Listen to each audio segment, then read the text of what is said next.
When it comes to swimming nutrition, there is no one more knowledgeable or qualified than Greg Shaw. He is the sports dietitian lead for Swimming Australia and has worked with swimming for 20 years. He is an ex-swimmer, but graduated as a sports dietitian and ended up working with the British team, with marathon swimmers back in 2005, and also with our Australian swimming team, both pool swimmers and open water swimmers. He's done many research studies and has written many research papers, but in particular, he's written a paper on the nutritional considerations for open water swimming. I had the pleasure of working with Shori at the Australian Institute of Sport during my time there, and he has kindly given up his time to talk to us today on the podcast about open water swimming nutrition. Welcome to the Triathlon Nutrition Academy podcast, the show designed to serve you up evidence-based sports nutrition advice from the experts. Hi, I'm your host Taryn, accredited practicing dietitian, advanced sports dietitian, and founder of Dietitian Approved. Listen as I break down the latest evidence to give you practical, easy to digest strategies to train hard, recover faster, and perform at your best. You have so much potential, and I want to help you unlock that with the power of nutrition. Let's get into it. Introducing you to the one, the only, Mr. Greg Shaw. Hey, Taryn, thanks for having me on. You're welcome, Shori. I can't call you Greg Shaw. It just sounds too formal. Are you cool if I call you Shori on the podcast? Yeah, no dramas at all. So thank you so much for giving up your time to chat to me about open water swimming nutrition. You are the man, coming from a swimming background and working with swimming for pretty much the entirety of your sports nutrition career. There is no one better to talk to us about open water swimming than you. Like, you literally wrote the paper on open water swimming. So what I wanted to get your thoughts on today were just some of the nutritional considerations that we need to think about when we're swimming open water, but a bit longer than triathlon. So people listening are triathletes, and the longest they'll ever swim is, 3.8 Ks for an Ironman or 2.4 miles. There's not a lot that you can do in that sort of distance. It's more about what you do before and afterwards to then ride and then run off the back of that. But a lot of athletes are starting to go a bit longer and doing things like Ultra 355, which has got a 5K open water swim, and things like Ultraman, which has got a 10K open water swim. So when we're stepping up to those sort of distances, what do we need to start thinking about differently when it comes to nutrition? Well, I think one of the kind of real seminal papers in swimming nutrition, and also, now open water swimming, it came in the late 80s with a guy called Dave Costel at Ball State University, and they did a really cool study where they kind of did high intensity swimming, and they did muscle biopsies, and not of the legs, but of the upper deltoid. So, for anyone who's had a muscle biopsy of the leg, I think I'm at about 20 odd, but the deltoid's a whole different experience. It's a smaller muscle group. It's highly glycolytic, so you use a lot of carbohydrate to generate propulsive force or contraction force. And so therefore, in swimming, where we're looking at glycogen depletion, we're really talking about the arms, because most people are arm dominant from a stroke perspective. Particularly triathletes who don't kick legs, at all.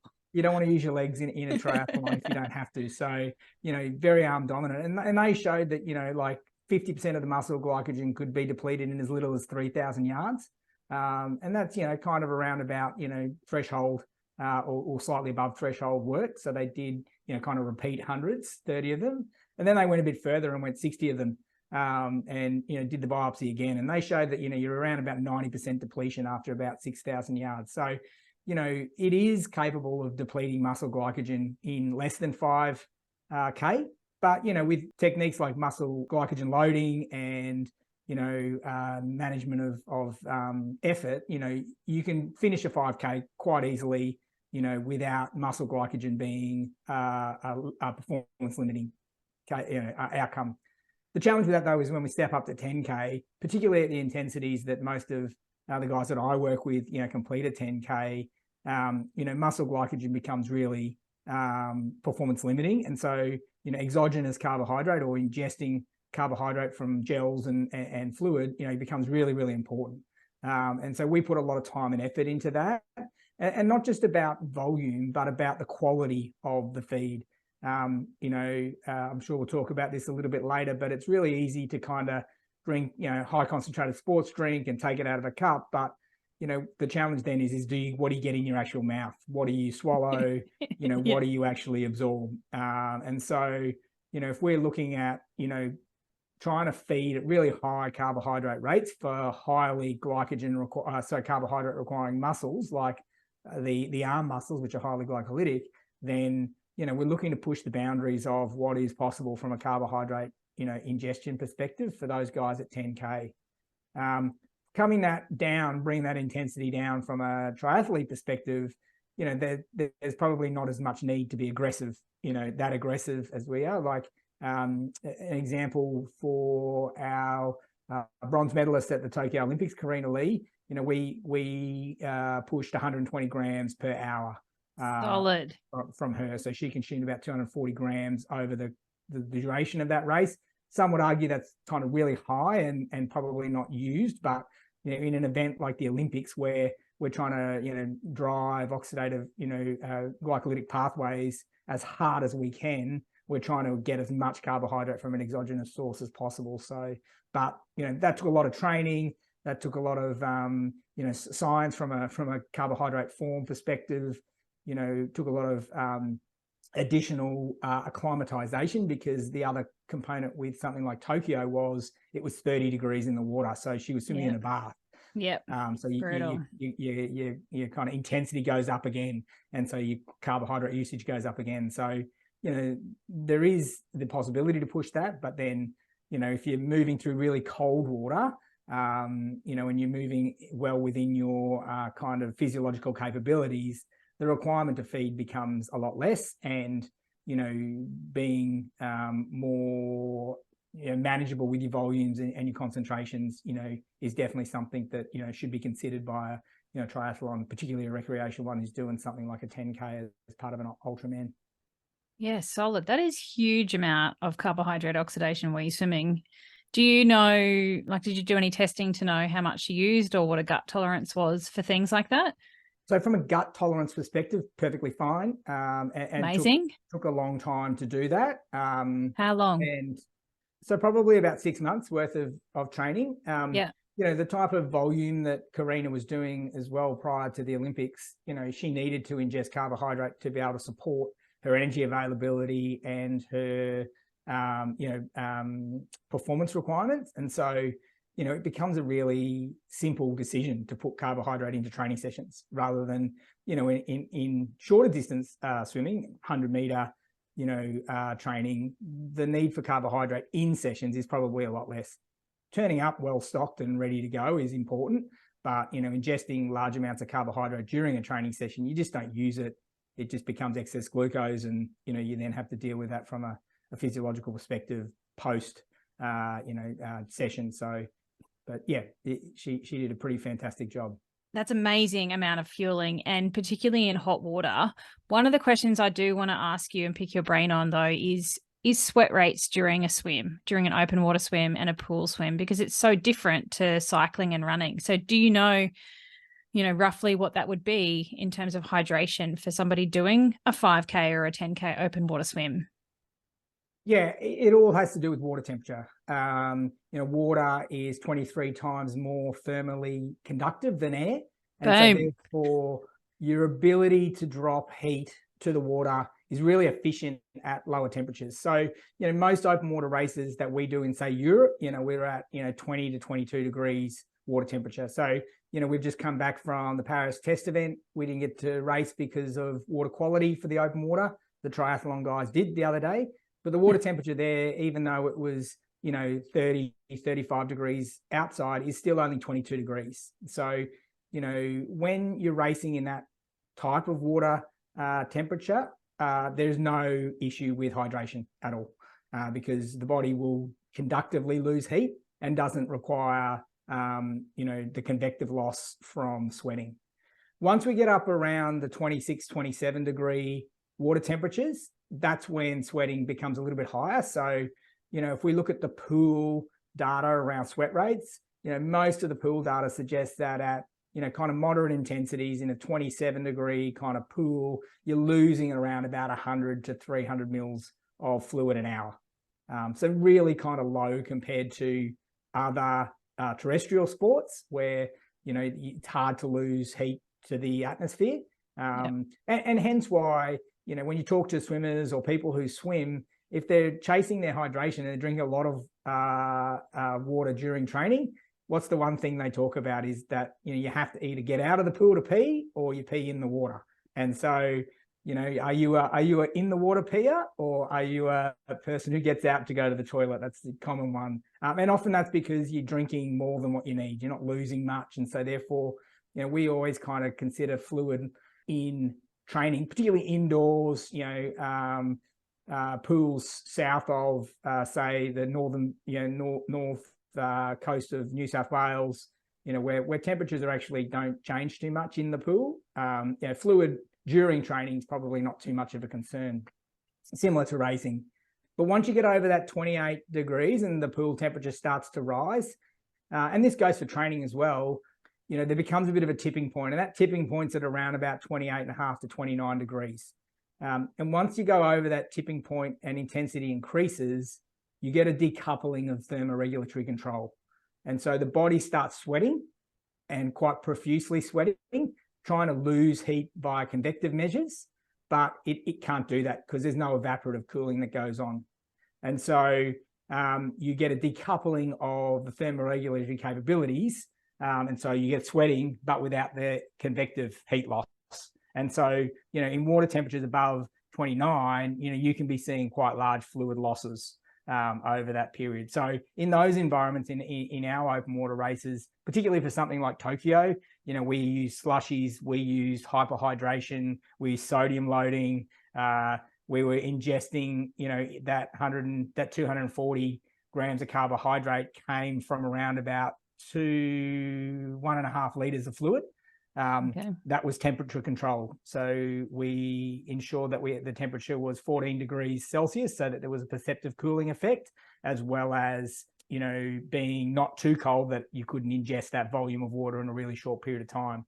So some of those types of things, when we go to races where it is hot, we actually prepare for, we train for, we identify that well in advance. We've done work with some of the leaders in thermoregulatory control, Ollie J and Sam Chalmers, to come up with heat stress indexes so that we can identify, races that are going to be challenging for our swimmers, and we can prepare for that.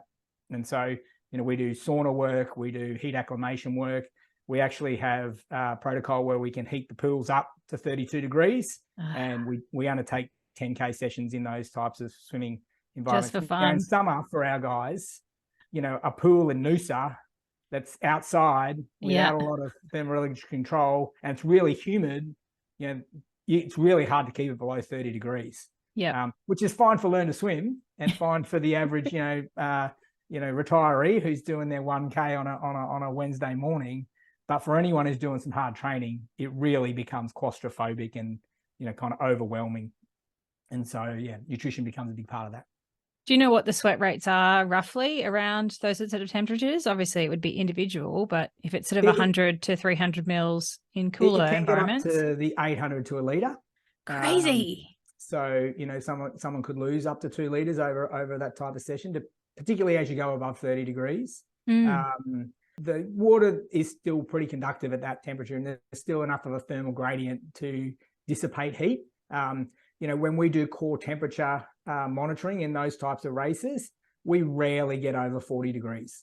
So, I think just recently in World Championships, we did some core temperature monitoring of our 10K swimmers, and Chelsea Gubecka, our silver medalist in that race, she tapped out at around about 39.8, I think. So, there's definitely evidence in more terrestrial activities of high intensity athletes where, you're in the 40s and above.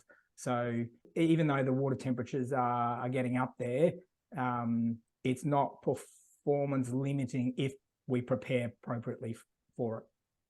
And do you know if there's any data in swimmers like triathletes that would swim in a wetsuit?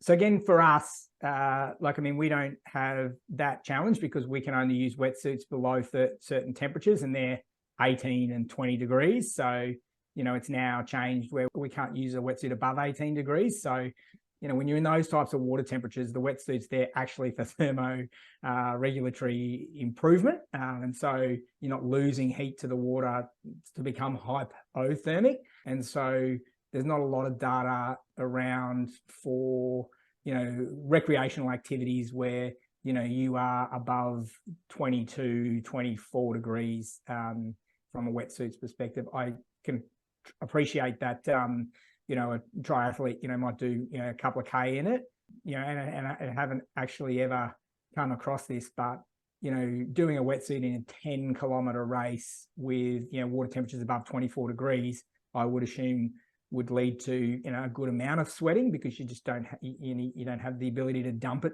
to the water in the same fashion. But I would expect that it likely be limiting from an arm fatigue perspective because, as you add the wetsuit, it does fatigue and you go longer, does add significant fatigue to the shoulders from a neuromuscular perspective. And even our guys who are well practiced at wearing a wetsuit, have different fatigue patterns off the back of a 10K versus, just a suited 10K.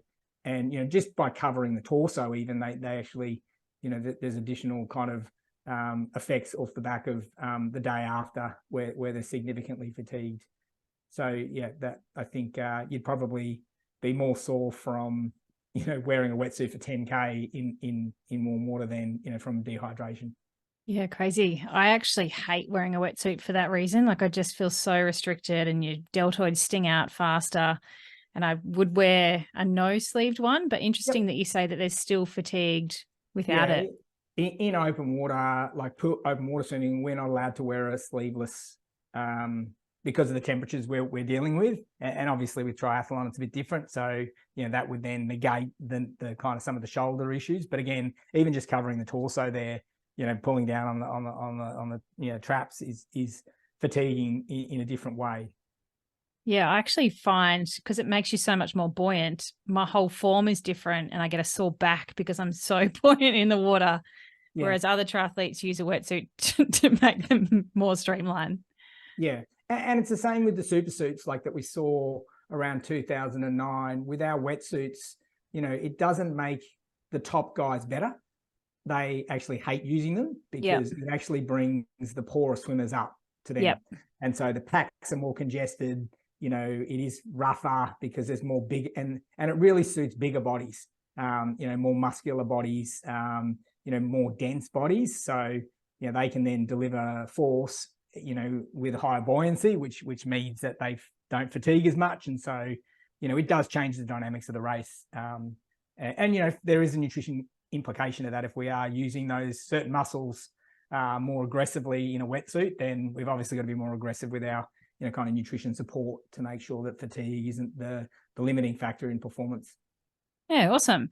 Cool. Love picking your brain, Shori. There's always like some really good gold nuggets that I pick up on. I'm like, oh, I didn't know that. Boom, dropping the knowledge bombs everywhere. That's what I'm here for. Okay, so if we're looking at, say, 10K open water swimming, definitely glycogen depleting, particularly for somebody that might be wearing a wetsuit. So something like carbohydrate loading would be useful and beneficial. I think so. It gives a better capability from a fatigue resistance perspective. And, it means that, the ingestion of carbohydrate during the race is going to be, kind of more effective because you're not chasing losses as much. I think it does come down to then a feeding availability during the race. Like what's the frequency and the opportunity of that? If we come back to the open water, the hot water races, we just published a paper off the back of the Olympics, which kind of went through how you might manipulate the environment and the race layout to be able to support performance in higher water temperatures. And so, traditionally in open water races, when we first started, they were point to point. So you start one point and you swim to another and you have feeders in boats that could go out and kind of feed you as you needed. And there were some regulations around how frequently you could feed them and zones and all those types of things. And then as we evolved into, an Olympic discipline, we definitely looked at, how you would deliver that. And it was, 2.5K laps. So you really only had potentially 3 opportunities to feed in that race. And in that instance, it's really hard to consume large volumes of carbohydrate, in short durations of time. So a typical feed for an open water swimmer may be 5 seconds. They'll pick the bottle up, they'll roll on their back, and depending on the intensity and the aggressiveness of the race, they may, kind of try and ingest it quickly. Some of them might be calm because they're at the lead of the race, and, they kind of do a bit of backstroke, while they listen to what the coach has got to say, and they have a bit of a drink, and then they throw the bottle back, and then they roll over. But, it's a short period of time. It's not like you can, take your hands off the wheels of off the handlebars of the bike and open a gel and suck it and make sure you squeeze all of it out. And those things just aren't capable in open water. So again, as you reduce the lap size, the frequency of feeding opportunities increases, which is great if you want to manage heat, because you can get more fluid in, you get more carbohydrate in. And so therefore, that influences the capability from a carbohydrate perspective and a feeding perspective. So I think it comes down to, well, what is the feeding opportunities in the race? And, if you are, if you're doing something like a Rottnest Island swim, 19 kilometers across the channel there in Perth in cool water, when you can actually pull up again next to the boat and feed as often as you want, well then, you can really be creative with how often and how much you take in during the race, and carbohydrate loading beforehand is probably not too relevant. The situation where you start at one point and you go to the next and there's no feeding available at all, or there's only one window of opportunity, well then carbohydrate loading becomes really, really important. So I think it's a real, planning. And I think that's the one thing for me that, over my career, when I was an early career dietitian, I thought, yeah, I know all this type of stuff, and, I just tell them what to do and it'll all be fine and we'll do the maximum amount. But I think, the one thing that I've learned now, and one of the strengths of our program from a swimming perspective in Australia is, the ability to understand what performance takes and be really diligent with our planning and preparation for that. And I think, that can be done by all levels of athlete, whether they be recreational or elite. And, taking the time to start at the end and work your way back, start at what you want to achieve and how you want to do it, and then work your nutrition back. Like, that's the money. If you've got an opportunity to spend, $1, spend it on planning and preparation, because that will be where, the dividends and the multiples will return in race. Love it. So if somebody's 6 months away from, say, a 10K open water swim, what are the sorts of things they need to start thinking about to prepare for that? Yeah, I'd think about, what's the environment going to look like? Is it going to be a saltwater race? Is it going to be a freshwater race? So anyone who's done an open water race will know that a freshwater race is harder than a saltwater race, because a freshwater, you feel like you're fighting against it. You sink in the water. There's no buoyancy associated with it. Whereas a saltwater race, you feel like you're sitting on top of the water a bit more. It's actually quite a nice environment. You're often, you can see the bottom, and there's lots of nice things going on. So there's never been a shark attack in an open water race in Australia. So good stat, great stat. Everyone thinks about marine life, but it's probably the least of your worries. Oh, what's the worst of your worries then? Hey, getting your nutrition wrong. Okay, good tip. Boom. So I think planning ahead is really important. Like, getting an understanding of what implications that's going to have. So even things like if it's a freshwater race, salty feeds are probably going to be something that's going to be enjoyable and possible. Whereas, if you're doing a saltwater race, salty feeds will not be your friend, because you're probably ingesting salt water over that period as well, and it makes you feel pretty disgusting. From that perspective. So sweeter, more concentrated feeds might be actually beneficial in that style of water.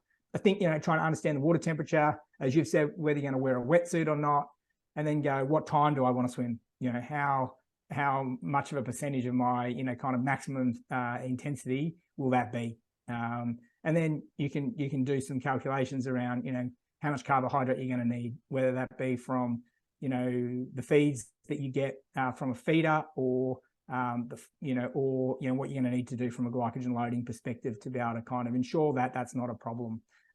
Even things like considering, what kind of stroke rates am I going to be holding? in the early parts compared to the last parts, they're all going to influence, the requirement from a carbohydrate and a fluid perspective. And then you can plan and then you can practice, as I said.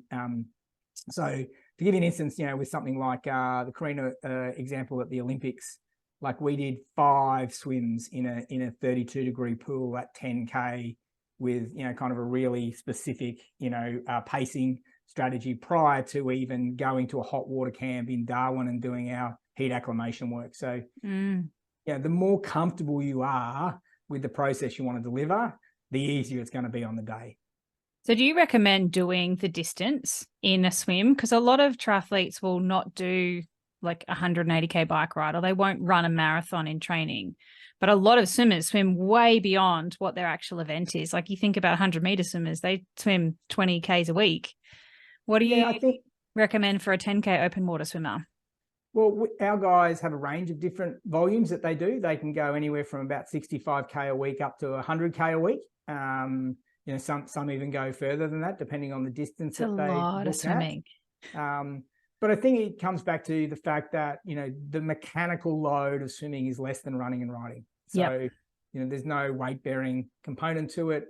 So therefore, it's actually quite easy to do the volume without, kind of the mechanical stress and recovery required between those sessions. So, the one thing, we definitely, have seen a change in the way people train is around intensity. Like, we have swimmers that will hit close to their pool speeds in the last 100 to 400 meters of a 10K race. They're capable of delivering, their physiological capacities at really kind of clutch moments. And so that comes from, just repetition and practice of that. But I think more so, and this is the same for all nutrition, and I'm sure this is something, you do in your education as well as, you hear in your podcast all the time, familiarization with the nutrition strategy just makes it so much more achievable. And it just means it's autonomic in regards to, you don't have to think about it. You don't have to worry about the consequences. One of the things I find funny at times, and this is even an elite level, is, an athlete comes to a race and, they're like, I'm now going to do this. I'm like, okay, well, let's see how this goes for you. And it goes pear-shaped. And, it's like, oh, I didn't think it was going to happen. Like this happened and this happened. And it was because of these reasons. It's like, well, no, it's not. It's because you just haven't practiced it. And, the race played out differently to what you thought it did. So I think, as I say, planning and preparation is really key in open water, as it is with any other nutrition strategy. Practice, practice, practice, always. No point doing anything new on race day. It's a golden rule of racing, right? Yeah. And that comes down to even the form in which you consume the carbohydrate. So the amount might be similar, but, whether it be in a dilute drink, whether it be from a gel versus a gel flask, whether it comes from, the type of bottle that you use. I know our swimmers put a lot of thought into the type of plastic bottle that they use to feed from. They don't want a mouth that's too big because the fluid gets delivered too quickly. They don't want a mouth that's too small because it comes out too slowly. It takes them too long. They want something that they can actually squeeze and crush some of the actual volume out and help force it out. But they don't want something that'll fall apart when they grab it. So we're starting to get more regulation around the form of the bottles that we use. So, definitely, rightly so from an environmental perspective. There's an expectation now that all our feeding bottles and cups are biodegradable. And so if they do get left in the ocean environment, it's not a consequence for the environment, greater than a couple of days. That's good. So, but with that, like we've had to work with, the kind of producers and suppliers of those products to say, well, we don't want the mouth too big. We want it this, make sure you put a lid on it. That's important because if we're shaking it up before we provide it to the athletes, well, then without the lid, things go everywhere. So those types of things, again, it's easy to disregard those as they'll be right on the day. But, the more you can plan and prepare for that with your, nutrition professionals, who are working through some of those things, the better you will be and the more comfortable you will be in that environment. And it just doesn't become a challenge because there'll be a bunch of other challenges going on from an intensity and a tactical perspective, particularly for us, that you need to deal with and respond to. So many good practical tips there. Do you have any tips for troubleshooting if someone in an open water swim, even just an Ironman distance event, swallows heaps of salty water, and how do you come back from that? Yeah, I think it's being calm, and thinking through the problem logically. From an athlete perspective, oftentimes you see panic in that situation where, if I swallow too much salty water, well, then I need to counteract it with more fresh water to flush it through. Whereas the body's, pretty capable, if you've done a couple of races, to be able to deal with some of that stuff. And it's oftentimes you see the consequences drag on or be greater because people overreact to it. So I think, again, we often have, in our open water races where, I don't know if any of your kind of listeners have seen this, but when we feed on the end of a long pole, and we've got a cup on the end of it, and there's arms going everywhere, and quite often someone will snack a feed out of the feeding cup, and so an athlete may rock up and there's nothing there, or as they go to put it in their mouth, someone knocks it out of their hand, and so they've got to be adaptable enough to realize, okay, this isn't the end of the world. I'll get a feed on the next lap. You've got that capability built in to it, and they've got to be able to roll with those kind of consequences, and like contact is a big one for us, where open water is a contact sport, and we've had broken eye sockets, we've had and pieces of goggles lodged in eyelids and stuff, and oftentimes we'll have an ophthalmologist as a part of our medical medical teams because it is like a stray elbow, a hand, you've got glass around it, like it is something like that. So it's the same with nutrition, just being able to absorb it, reset, and work with your feeder to have contingencies in place is the other one I think is really important. And have a way of communicating with your feeder for us that isn't verbal, because like with us, when we're moving through the feed zone, lots of yelling, lots of screaming, your head's underwater, you might be able to see them, but you really can't hear them. And so how do you communicate, kind of tactical information or also requirement to your feeder, and vice versa, that is, effective. Again, from a recreational perspective, that may not seem, useful, but if you kind of go, well, I need goggles, I need new goggles, I need new cap, I missed a feed. Can you go with the second feed rather than the first feed? You've got to have a way of being able to get that across, because that's where panic and overreaction sets in. Yeah, and time too. Like if you're really going fast and looking to win, that's a big time saver too. Yeah, just that calmness. Oh, so good, Shori. Honestly, my mind's like spinning already. So what I wanted to do was get you to hang around if I could. We're going to hit pause on the podcast. Sorry, guys. And dive into some of the real practicalities of feeding somebody in a 10K open water swim, because I've got a lot of academy athletes preparing for Ultraman Australia next year, and they've got no idea what they're doing. And you were the best person to help just calm their nerves at this point in the game so they can do some planning and preparation. So thank you very much for joining me, Greg Shaw. Thanks, Darren. Thanks for joining me for this episode of the Triathlon Nutrition Academy podcast. I would love to hear from you. If you have any questions or want to share with me what you've learnt, email me at podcast@dietitianapproved.com. You can also spread the word by leaving me a review and taking a screenshot of you listening to the show. Don't forget to tag me on social media at dietitian.approved so I can give you a shout out too. If you want to learn more about what we do, head to dietitianapproved.com. And if you want to learn more about the Triathlon Nutrition Academy program, head to dietitianapproved.com/academy. Thanks for joining me, and I look forward to helping you smash it in the fourth leg. Nutrition!